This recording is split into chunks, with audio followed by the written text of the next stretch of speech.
Good afternoon. I'm Jonathan Berman. How are you? Good. I know it's soon after lunch, so I expected a resounding silence, but it's good to get a little more energy in the room. Thank you for joining us for Pan-African Business. You've had you've all received the bios of our distinguished panel, so I won't go through it in depth. But what I will do is take a moment to just get us all a little acculturated to who's in the room and also the topic in a fast way. And I'll do it by virtue of a question. I sometimes ask people, how many companies do you think are in Africa over 100 million in revenue, 100 million in US dollars in annual turnover? But since it's the milking conference, why don't we make it a billion? How many, my question to you is how many companies in Africa are over $1 billion in turnover? And if you think it's 10 or less, or 10 or more, put up your hands.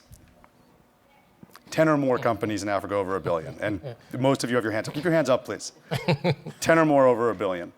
How many of you think there are 30 or more? Keep your hands up. Everyone else put their hands down. 30 or more companies over $1 billion. 70 or more companies over $1 billion. 100 or more over $1 billion. 125 over $1 billion. There are 2 people with their hands up. There are 150 companies with $1 billion or more turnover in Africa. So this group does better than most. Maybe there's credit to the Milken Institute for the acculturation it's had over the last 3 years. But it's 150 companies, which gives you a sense of the scale of companies that operate in Africa. And that includes, by the way, that doesn't even include financial firms, of which 2 are here, and 2 more, but the 2, both Owando and De Beers Consolidated, are amongst the 2 of that 150. And I just want to say, by virtue of not only size but diversification, of the top 10 of those 150, only 3 are in natural resources, compared to the US, where 4 are in natural resources. So those of us who think about the African economy as being overwhelmingly driven by natural resources, they're an important player, as you see up here, but it's far from the whole story. So that's just a little bit of to give us a sense of who's in the room and your familiarity with Africa, and also just give a quick sense of the size and scale of companies we're talking about today. As the topic for the panel indicated, they are mostly Pan-African businesses. And that's actually a question I wanted to start with, is by challenging the very assertion of the panel. African businesses, as if Africa is a single place. So, Ahmed resides in Cairo. Baron, do you reside in Johannesburg or Cape Town? Cape Town. In Cape Town. So Cairo to Cape Town, it's a long way, right? What is that a reality? Is that one place? Why don't I start with Ahmed? Are you African? Are you of the same place as Baron? So let me try to understand. So is that from a color point of view, or that from which point of view?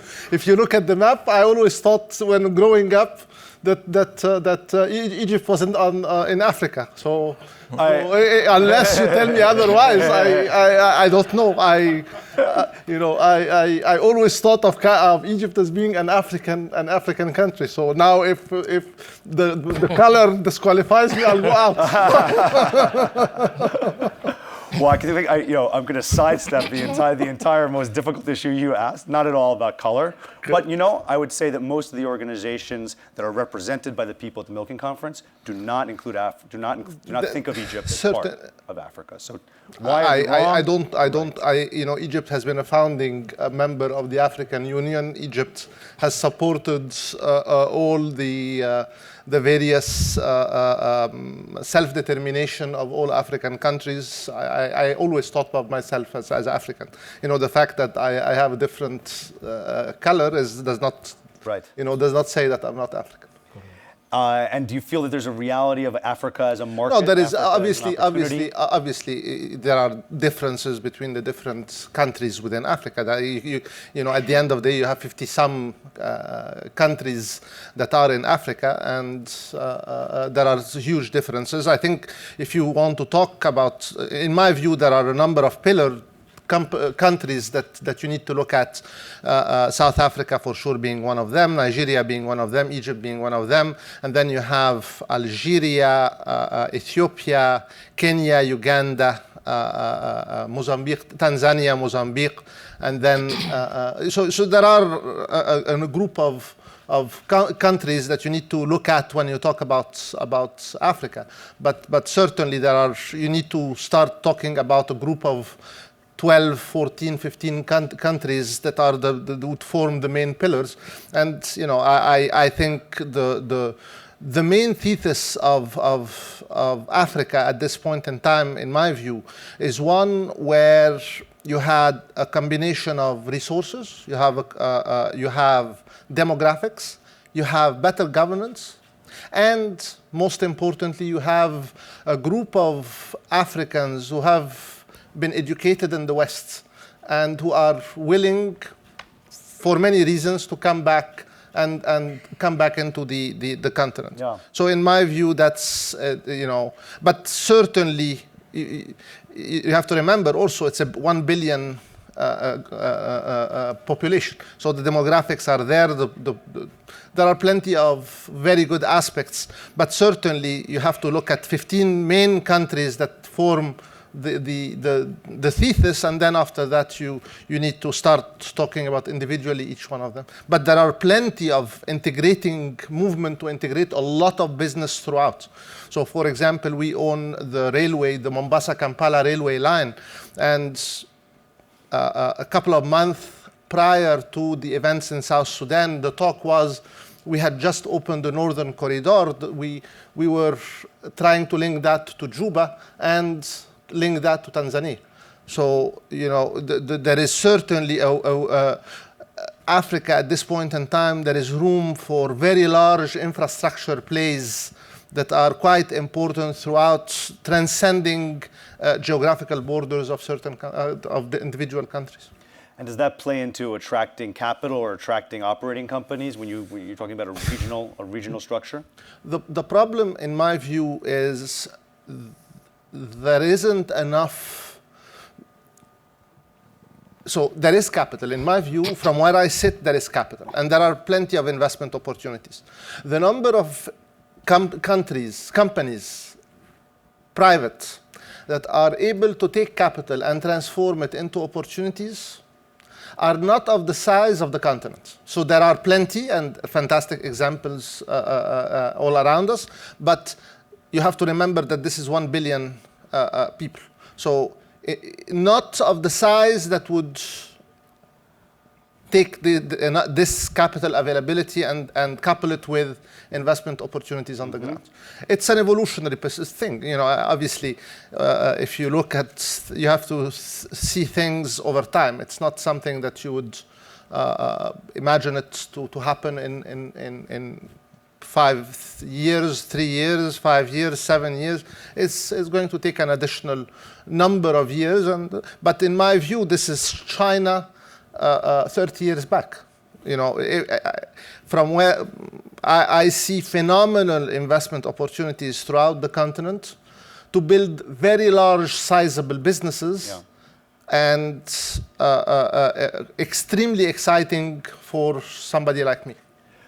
Phillips, you operate a company in 19 countries, not just to go far past what Ahmed was suggesting is 15 pillars. How is it like China? I can imagine that there's many ways in which it's not like operating in China. So tell me a little bit about why that makes sense to be in 19 countries and how it's different than operating in one large market. Jonathan, thank you so much. I want to differ a little bit.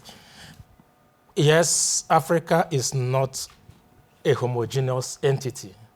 So you can't look at it as being the same all through. You have 54 countries in Africa. But again, you also have some regional blocks that exist in Africa. For instance, you have the West African Monetary Zone, Economic Monetary Zone, which is what you call the UEMOA zone. And this is basically the French-speaking West African countries made up of Burkina Faso, Senegal, Benin, Cote d'Ivoire, and one or two other countries. Now, these countries have a regional bloc. They have a common central bank that is based in Senegal. they have the common currency. So if you are coming into Africa and you want to enter into any of these countries, you now have a very large market. You can look at it from that particular perspective, that you have a very large market, the same central bank, the same tariff, the same currency, the same, everything almost the same, and so on. You also have the CIMAC region, which is the Central Africa, French-speaking, where you have Cameroon, you have Gabon, you have Democratic Republic of Congo, and you have Congo-Brazzaville, and so on. They also have a common, currency, common central bank, and so on. If you go to East Africa, you also have Tanzania, Kenya, Uganda. They are all integrated. So when you are entering into Africa and you think that you are entering into one particular country, you may find yourself, having a very large market segment. Maybe with the exception of Nigeria and South Africa, that constitutes about 60% of the GDP of sub-Saharan Africa. If you are a foreign investor and you need to enter into Africa, you probably need to adopt a pan-African approach, which is, have a hub and spoke. If you sit in Senegal, you now move out to Cote d'Ivoire, to Burkina Faso, to Benin Republic, and so on, because you have that market, and so on. And that's the way, it is. For us in UBA, we operate in 19 African countries, Nigeria and other 18 African countries. So when we get a license for any of these zones, we try as much as possible to spread out to the various countries so that we have a larger market in any of these monetary zones. And that's the way we operate. So I agree that the most successful foreign operating companies in Africa, and I think from what you're saying also within Africa, have at least regional strategy, if not a pan-African strategy. And I've advised clients on that, but then they've come back to me and said, well, does it apply for adverse circumstances as well as favorable ones? So if there's, for example, conflict in the region, do I have to worry about conflict next door and how it's going to spread, contagion of that kind? I'd be curious to hear your thoughts about that. When things go badly in the Congo, does it speak to everything that's happening in Central Africa? Or when things go badly in the north of Nigeria, does it speak to what's happening in the south? No, it doesn't work that way. The fact of the matter is that each of the countries is also a sovereign entity. So once you have a conflict in any of those countries, it is actually contained within that country. A typical example is in Mali, which is one of the countries in one of the regional blocks. When we had issues in Mali, it was just contained only in Mali. It didn't affect the other countries. The second country is Cote d'Ivoire, and they went through a very long period of crisis that affected financial services, affected various companies, and so on. And also because they have common currency, what the other members of the regional bloc did was to try as much as possible to deal with the problem and localize it in Cote d'Ivoire, and that's what happened. So when you have conflicts, when you have adverse situations, it is actually localized within the country. But when you have favorable circumstances, it actually spreads, and that is the extent of your market. That's a pretty perfect combination, isn't it? It is. I think that's what an investor would like to have. When it is good, your market is big, and you have a larger pie. And when it is bad, it is just localized in one little place. So certainly conflict is bad, right? And it generates harm. But there's also opportunity in places that we traditionally associate with conflict. Oando is a company that is achieving success in the Niger Delta, a place I think many Americans associate with just the worst of African conflict. And certainly there have been global companies that have failed where Oando is succeeding. Pade, can you talk to us a little bit about what it takes to make it work in a place like that, to find opportunity? I guess the first thing is the mindset that truly crises and challenges in certain areas for the prepared would always create opportunities. But this is a bit unique for us as African companies operating in the Niger Delta because it's scared some people away and has led to them wanting to divest from those areas at prices that under normal circumstances we would not be able to pick.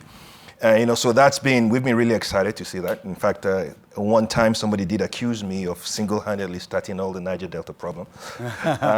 But what we've done that has been very successful. That's not true, is it? No, I'm not that big. What we've done that has been very successful is to understand what the issues are. The issues are on multiple dimensions. There are social issues, and the social issues are, stem from the disconnect between the companies that used to operate there and the environment. And it's a disconnect. It's what I call an honest disconnect. It is very difficult for you to sit in Saint-Ramon or in La Défense in Paris and be explaining to people why you have to build schools and why you have to drill water wells and why you have to buy boats and why you have to, it's difficult because nowhere else in the world do you have to do that with shareholders' money. But you have to understand the concept of the license to operate. That if you do not have the license to operate, your challenges, they just grow exponentially. And so that is what we have found easy as a Nigerian company working in that area, with people from that area, understanding that it is part of our operating structure. It is part of our operating structure to have a foundation that adopts schools, that is right next to every one of our infrastructure, for us to have a brand that people recognize to be part of theirs. And to take that strategy in the relationships with the community, with the government, in a positive, engaging relationship. And it's worked phenomenally well. We have oil fields in the Niger Delta where people are scared, to go and operate, and they're constantly thinking of being shut down. We have 4 drilling rigs. We've not had a single day of shutdown. We have operations. We've not had a single day. It takes a lot. I mean, the number of people I have working in that area of positively engaging with the environment, with the communities, is something that a lot of people would think is overhead. But for me, it's a key part of the operating strategy. So the increase in barrels per day production out of the Delta under the Owando fields speaks for itself to the effect. But let me push you a little bit on the cause. I spent time with Shell and with Chevron in the same area, and they spoke also of license to operate, and yet did far worse than you. So, without putting a knock on another company, maybe I'd ask you a little further, is there something particular that either Owando is doing, or maybe that a Nigerian company can do that an international company can't? I need to be careful here.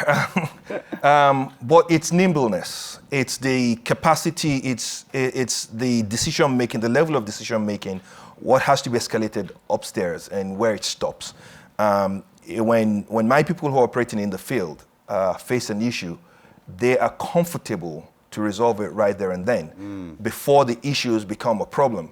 But the foreign companies are a lot more concerned about the whole concept of engaging with the community and having to do things that are not seen strictly in the traditional sense, something you would not have done in West Texas. Yes. These are things that boggle the minds of certain people. I mean, am I going to really, buy food, from the market women who put their baskets in front of the well site because, I don't have a contract with them, but they're saying, if you don't buy our produce, your trucks are not coming in. The person that works for Owando says, yes, I buy it, I call the office, I pay them, and they leave.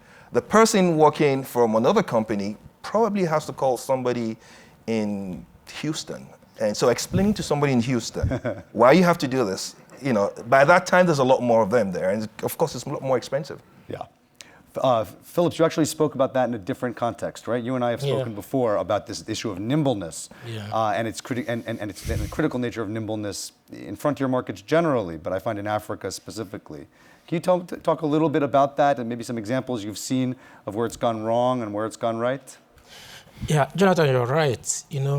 The truth of the matter is that if you want to play in Africa, you need a very good local partner that understands the terrain, that will also assist you to avoid some difficult situations and so on.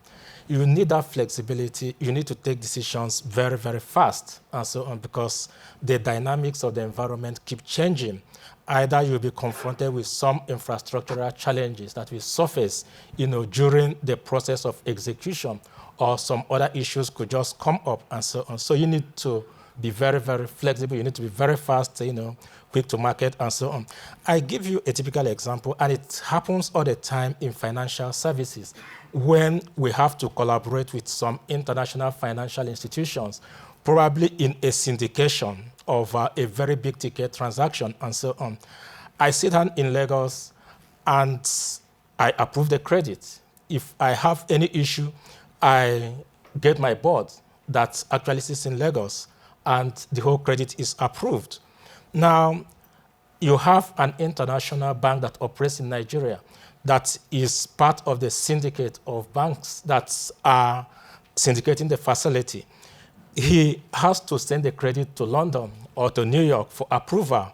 And by the time they get the credit, they don't understand the dynamics. They don't understand the parameters in the environment, because what you are using in your credit analysis sitting in London, because you are looking at very good financials, looking at very good cash flows, you're looking at all the other things and so on. There are a lot of informal things that I need to take into consideration in arriving at the decision. So by the time you look at all those other key items, the transaction is already concluded.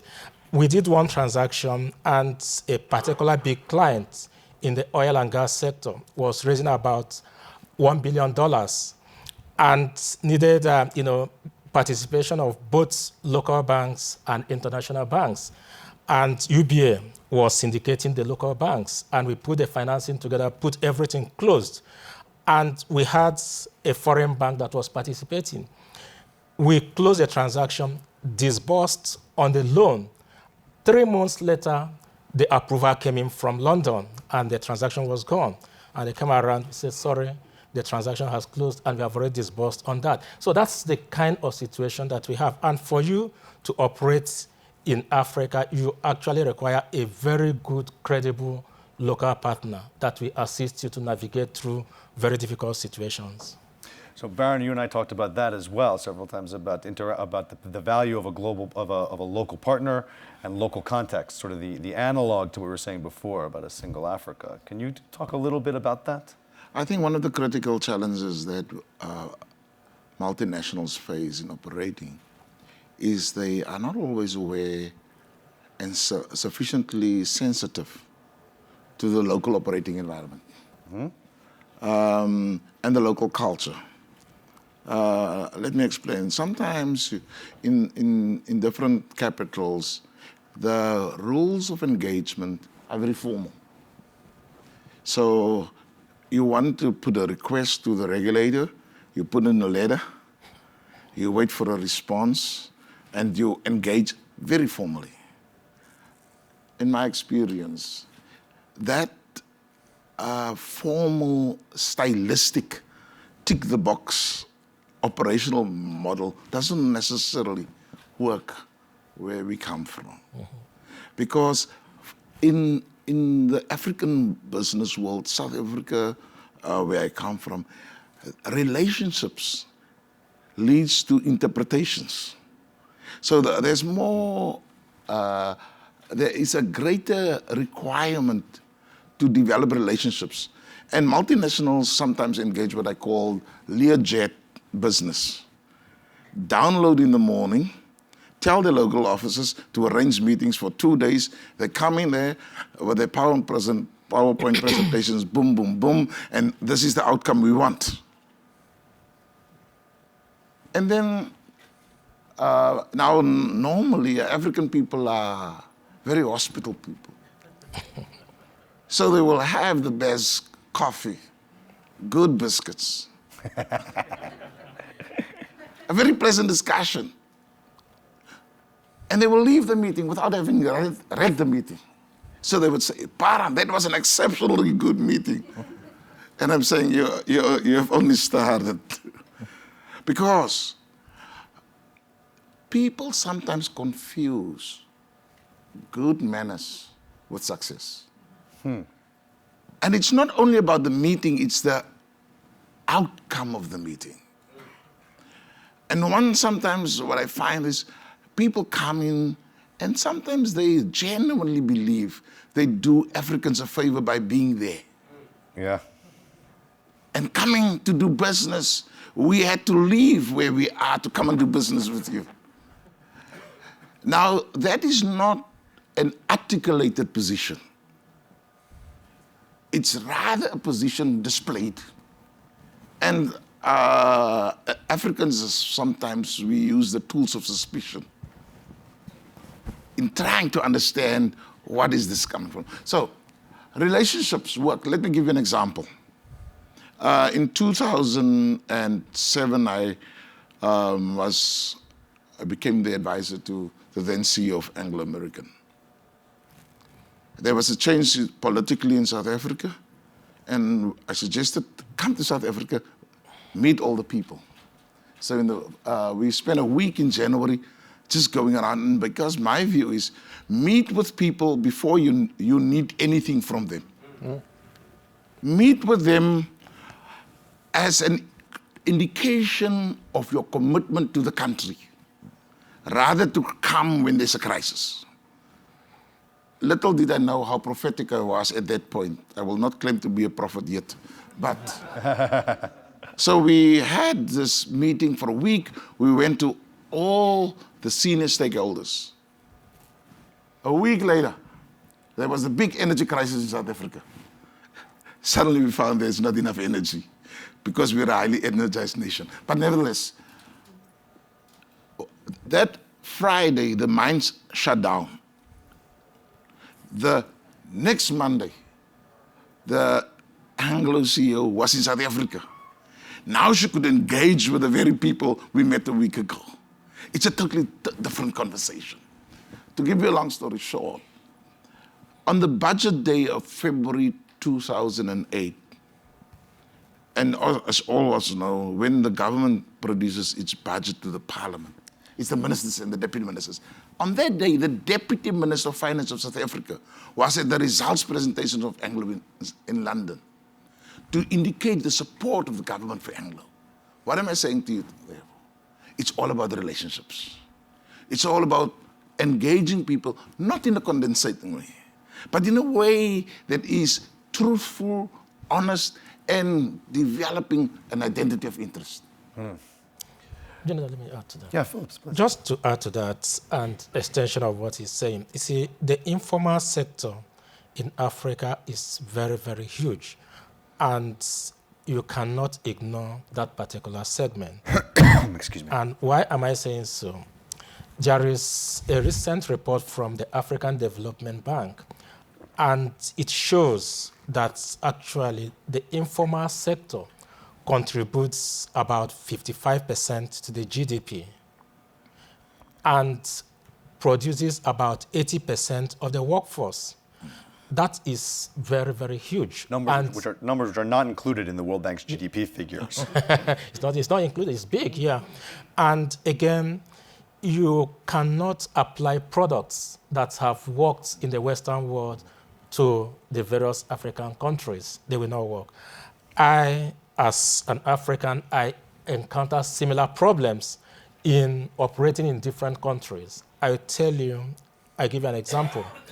In Nigeria, where we have the head office, we don't finance used vehicles.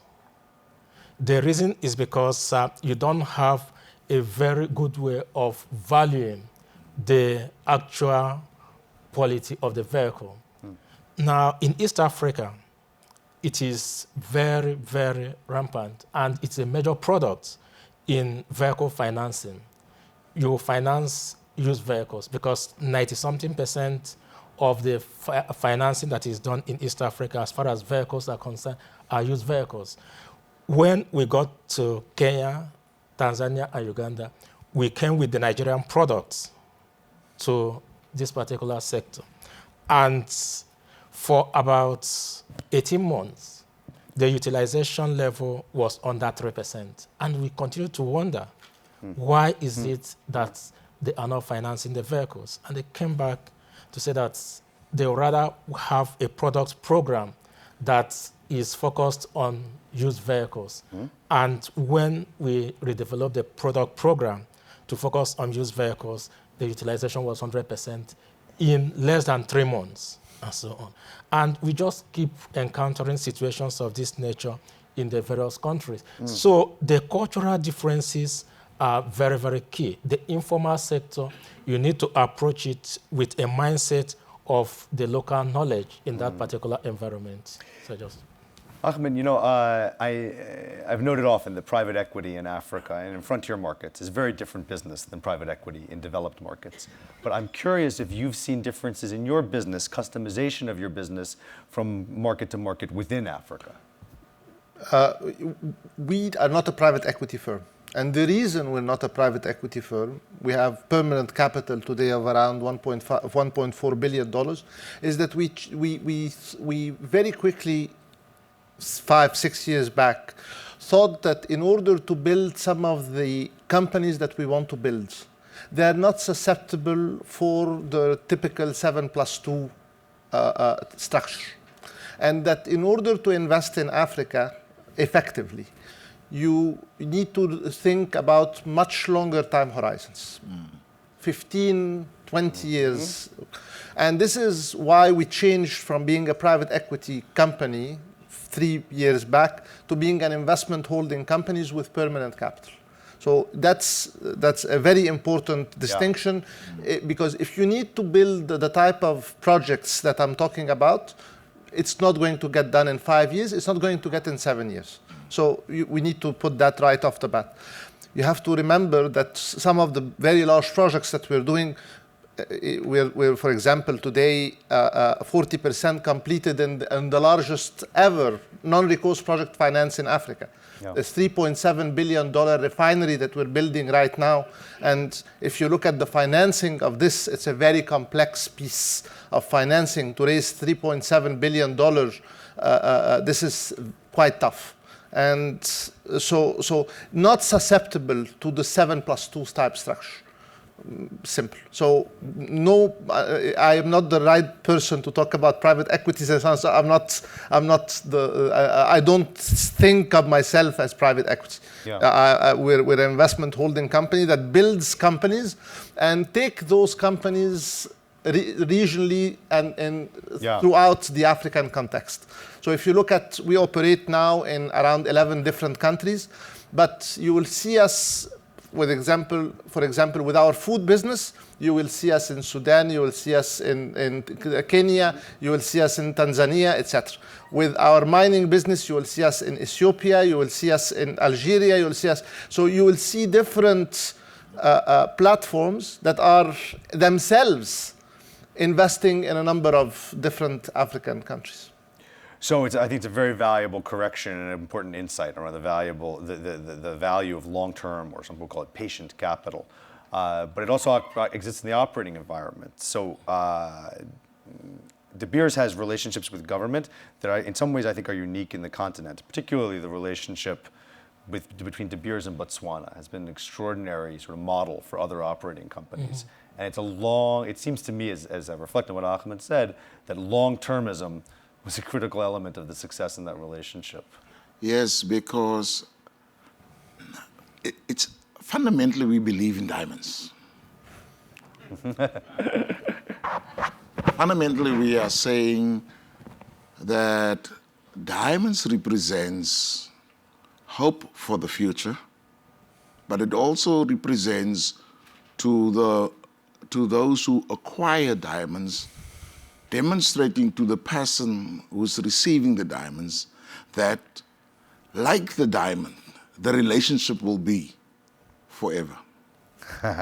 So in that context, what we need to understand is De Beers started in South Africa in 1888. So De Beers is a long experience of being patient and having seen the different cycles of how the world evolved. The diamond business, like most of the extractive business, it's a long-term business. And if you are susceptible to sudden urges of either excitement, disillusionment, it is not conducive to being in that business on a sustainable basis. So I think once we start to understand that the life cycle of the business is long-term, it then impacts the way you look at the business, the way you make your investment decisions. Most recently, we agreed to go underground in one of our mines in South Africa. It's a 20 billion rand investment for 7 years. we'll start to see the first money around 2022, and we're extending the life of mine to around 2046, when most of us will be in a different form, shape, or size. The relationship with Botswana is based on mutual benefit for the long-term good. It is not about the opportunistic realization of short-term benefits. And far too often, business decisions are made purely because of highly opportunistic, lucrative short-term opportunities. When in fact it is, and proved to be over a period of time, a very costly opportunistic benefit. So both parties must have a commitment to the relationship, which the relationship with Botswana is like the diamonds, unique, because it's long-term. I love the way your operational insights integrate seamlessly with your marketing of the product.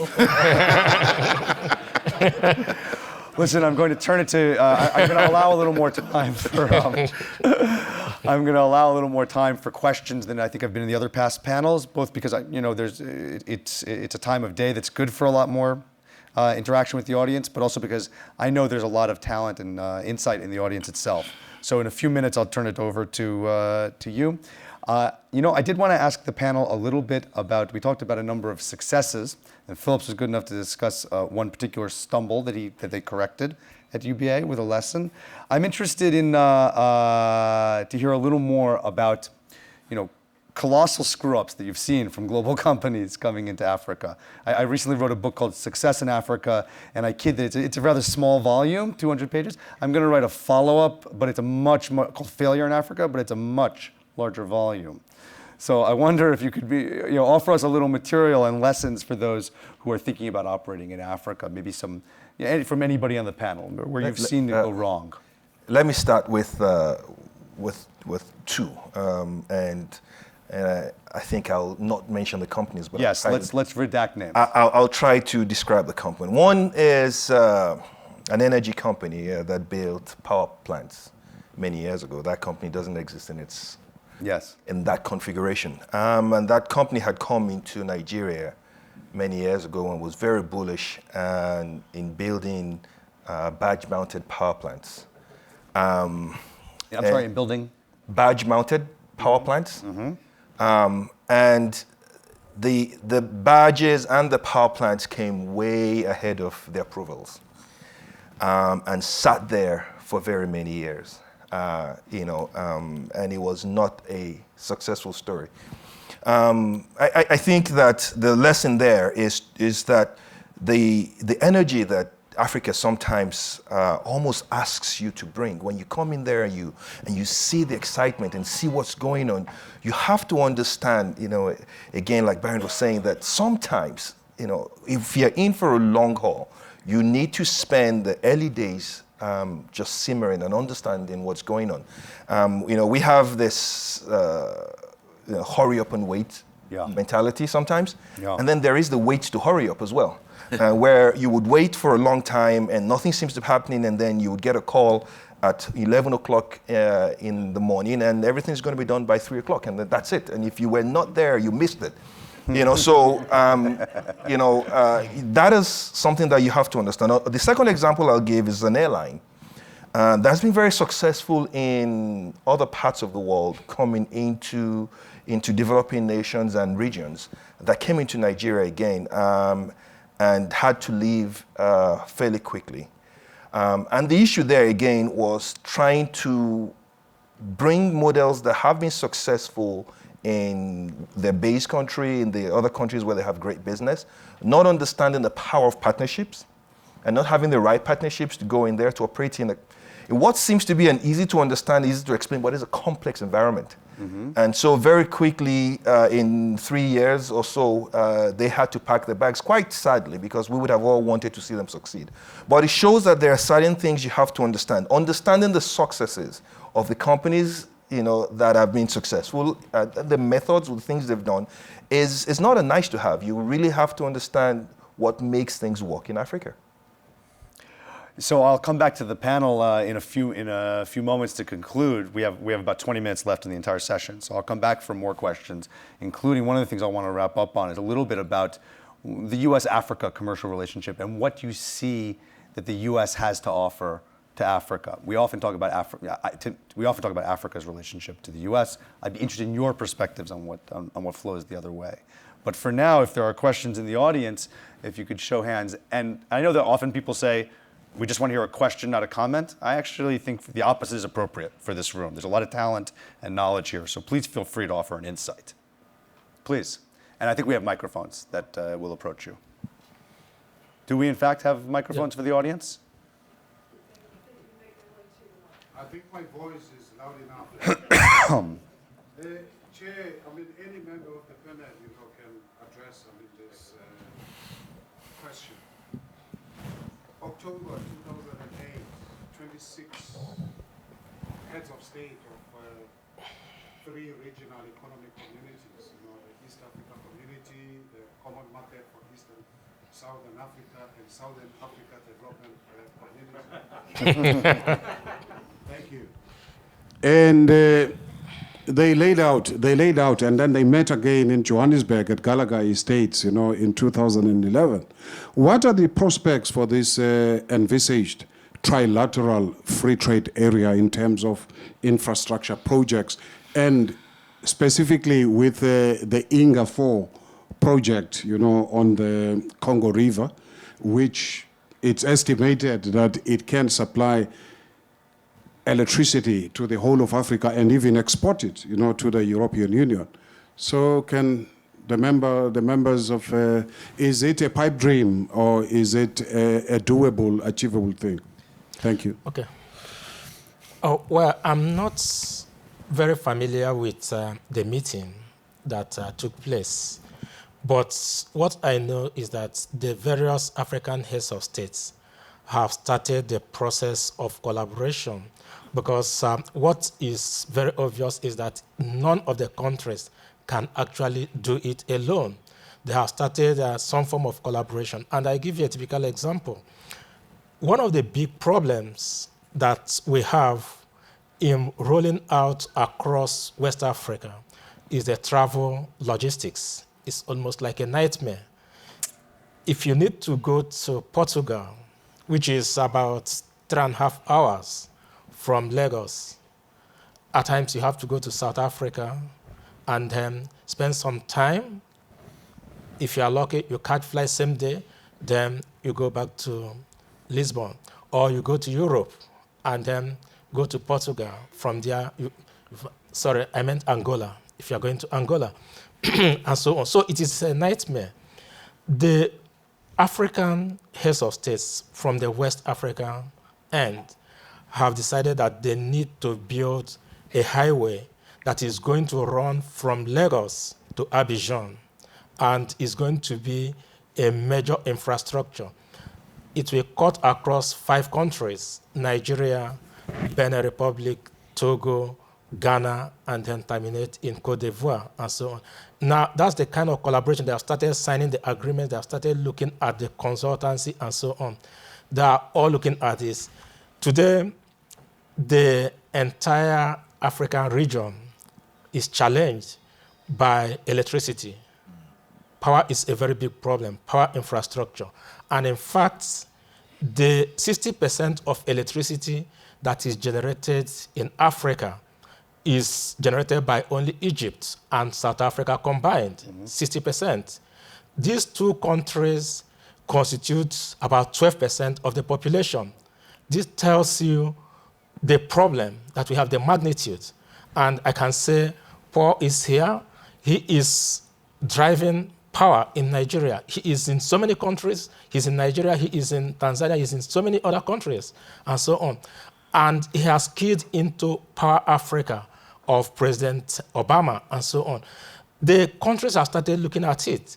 How can we achieve that specialization? In the case of Nigeria, a privatization has taken place, and he took part in the process, a very transparent process, and so on. So the various heads of states in Africa have started looking at some form of collaboration, centers of excellence, regions of excellence, where you can actually produce and then distribute to all the other countries and so on. So that's my contribution to that.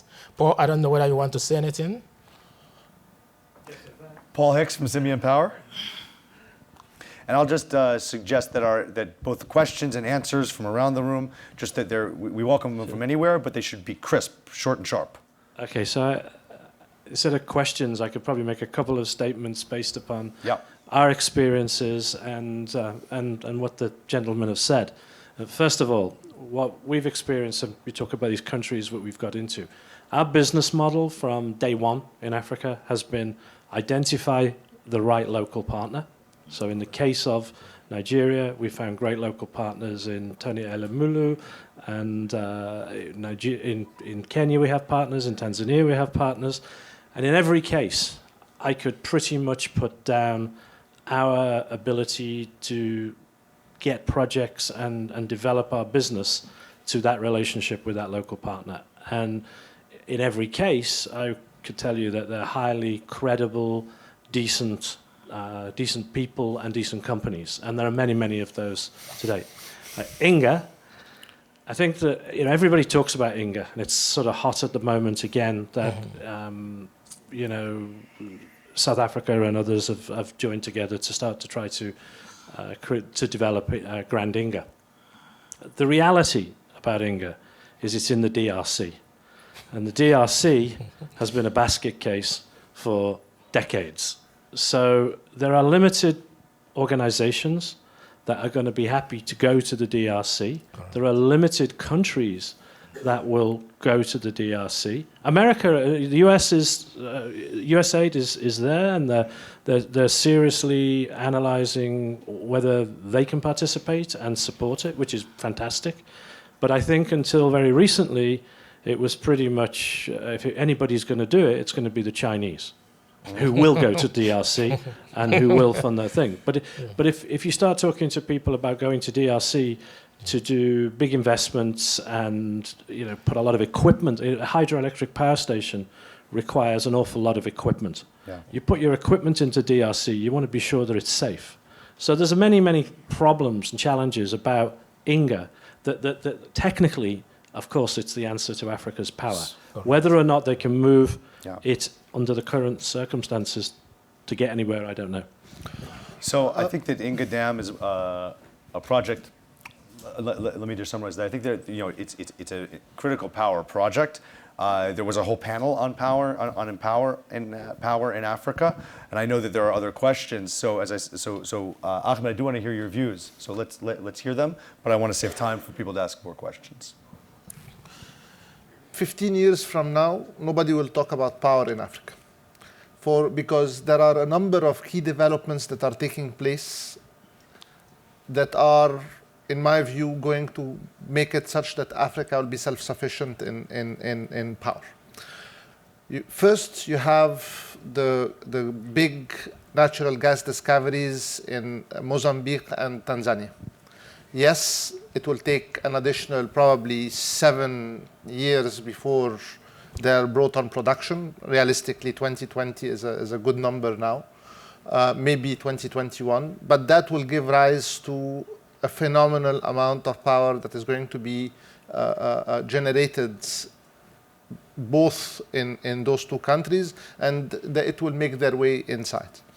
Number two, you have a number of refinery projects that are being built around the continent. And you have the Ugandan refinery, and you have two other refineries on the west coast of Africa. The third element is going to be the Ethiopian dams, or the number of dams that are being built, and those will generate 5-6 megawatts of electricity. You have a number of solar power projects that are being developed in the northern countries, in North Africa. So you have Morocco, you have Algeria, you have Libya, and you have Egypt. And in my view, solar is going to become a major source of power. So a number of different developments that are taking place throughout the continent that will make it such that power, in my view, is not going to be. Plus, you have this is distributed power. You have also local small solar power that is going to take place. The problem is that the financing so far, there hasn't been enough private, and brings back to my first point, there hasn't been enough private sectors, developed private sectors to undertake those projects. But if you think about a longer evolutionary time horizon of 15 years, in my view, power is not going to be the major area that people are going to talk about. It's a fascinating and contrary insight, right? It's quite a vision to think about. You don't have a question? Yes, please. Recently, the Nigerian economy got redenominated as the largest economy in Africa, with GDP of about $510 billion. We did host a delegation from Bauchi State, Nigeria, here last week, and there was an interesting conversation that was going on in that room. And people wanted to know, with Africa rising and these successes that have been achieved around Africa, when will African businesses start being net exporters of capital to the major markets around the world? Except for the beers and a few African companies like UBA, there's hardly any African business presence in the West. And my question to the UBA GMD is, when will we start seeing things like that happening? Instead of our waiting to continue getting handouts, foreign assistance from the West. Yeah. Thank you. Okay, thank you so much. And that's a very good question. Africa has the opportunities that are there from the natural resources, which we continue to ship out without processing them, from diamond to gold to bauxite, to name it. We have the agricultural produce, the entire value chain, for which we continue to export the outputs as well without processing them. And we have the manpower. In fact, there is a forecast that by 2035, Africa is going to be the largest supplier of labor in the world. 1.1 billion people. It's going to surpass China, it's going to surpass India, and so on. Now, the question is, we have a market, and we have a very large population. We have a consumer market. We have raw materials. Why can't we put a processing plant in Africa and backward integrate into utilizing these raw materials to produce for the consumer market in Africa and for exports? We have had some constraints, and I believe that's what is being addressed at present. The various African states have been involved in one form of reform or the other. And there are some policies that need to be reformed. There are some economic areas that need to be reformed. There are some regulations that need to be reformed. The petroleum industry and so on. And all these are happening right now. I believe that once all these are reformed, we are going to see so much activity that is going to pick up. Instead of being a net importer of finished goods, various African countries will be net exporter of finished goods, and that's what is going to happen.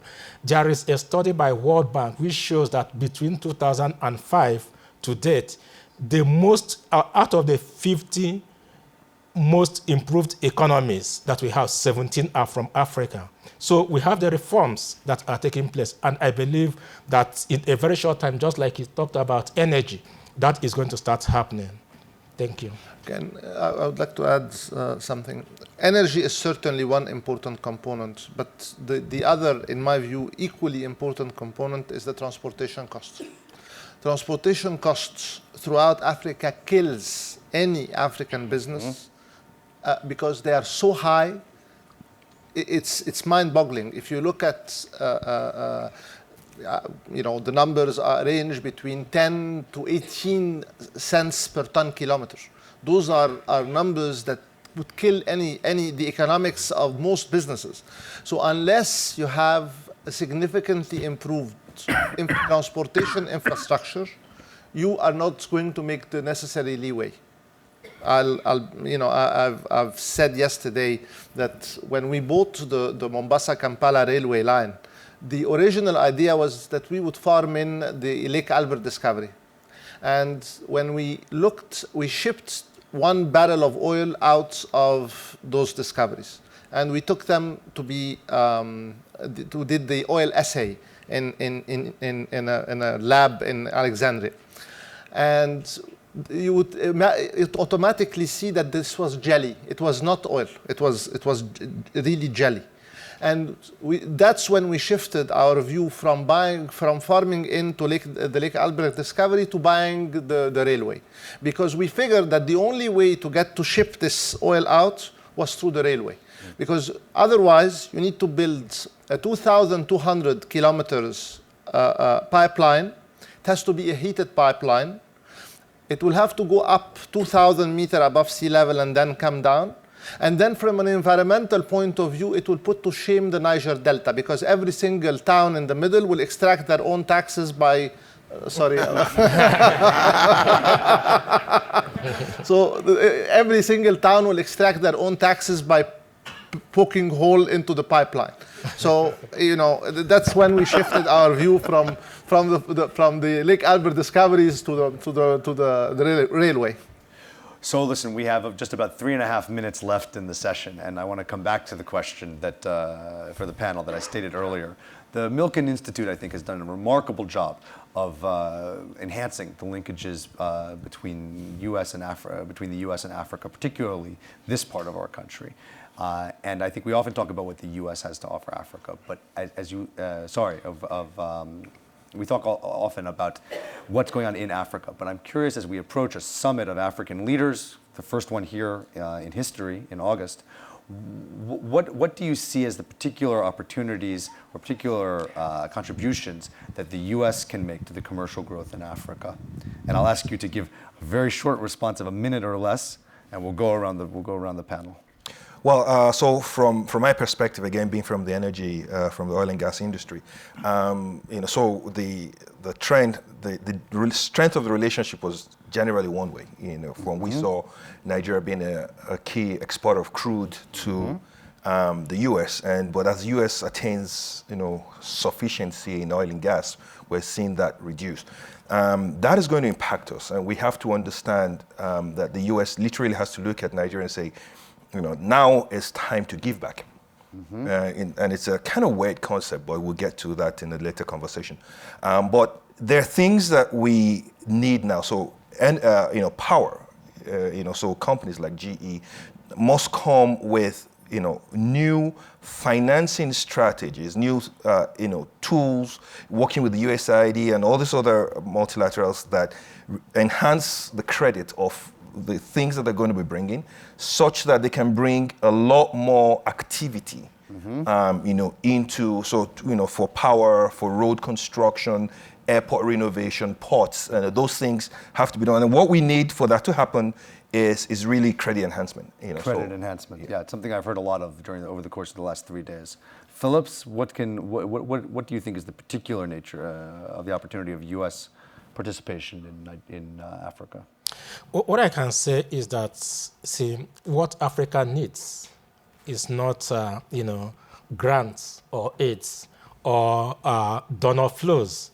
What Africa needs is collaborative partnership with, the Western world. And I think that Africa can no longer be ignored by any multinational that, is looking towards the future. In view of the large consumer market that exists there, as well as a supplier of labor. So is there something that Africa has many partners knocking at its door. We talked about who will build the Inga Dam. Paul says the Chinese will build the Inga Dam. You hear that kind of discussion a lot. Are there particular elements of the U.S. economy or the U.S. style of doing business that are particularly attractive for Africa today? If I take, financial transactions, structured finance, and project finance in terms of capacity building, I think that, That's interesting. Okay, great. Baron? I think if the USA could acquire the ability for dialogue to develop joint solutions, as opposed to sometimes having a view of knowing best how to solve the issues of Africa. Constructive, honest dialogue, also being able to listen, being able to develop understanding, can go a long way, and perhaps a touch of humility. It's not our strong suit, but we're working on it. Ahmed. I have 33 seconds. No, we'll give you we'll give you an extra 30 seconds. We know it's worth it. The model to finance in Africa is, and I said it yesterday, it's what I call the triple combo. A triple combo is a combination of ECAs, that's export credit agencies, DFIs, so the IFC, European Investment Bank, etc., and then the sovereign wealth funds from the Gulf. If you look at the refinery that we're building right now, again, 3.7 billion non-recourse project finance, done by a private sector company that is not exactly, it's not ExxonMobil or it's not Shell. So let's please remember that. And if you look at the type, this is Japanese, JBIC, Korean Exim Bank, European Investment Bank, African Development Bank. And if you try to imagine the intercreditor agreement that we had to endure with all those prima donnas operating, this was a pain, across the board. And so the U.S. opportunity? I think the U.S., we did not see an active involvement. When we start talking today about financing in Africa, as far as I'm concerned, and I'm a large person that develops large projects, the US does not jump to me. The Korean, the Japanese, the Chinese are the first people, as far as ECAs, that come to mind. Maybe that's something that is idiosyncratic to us. We have a lot of business with OPEC, with OPEC, the Overseas Private Investment Company. We do a lot of business with them. But as far as the ECAs are concerned, we do not see the U.S. Exim Bank. As far as the DFIs, I think you need today to start looking at private capital from, and this is something that we are starting to do, because there is pools and pools of alternative investments that can find themselves with proper DFIs surrounding that would make them feel comfortable that you can access those. So, CalPERS, CalSTRS, Ohio Teachers, those guys would probably put small tickets into small by their size, by their standards, into those types of investments. But this is something that we need to do more effort to court those people. So the bringing of our heavy lift institutional investors. Look, if you do, needless to say, the U.S. has the most vibrant capital market around the world. This is undisputable. But nobody yet has made the significant effort of tapping this pool of capital into Africa. Okay? Great. That's my 2 cents. Terrific. Well, thank you very much. I learned a lot from this panel, and I also learned a lot from the questions from the audience. Please give our panel a round of applause. Thank you.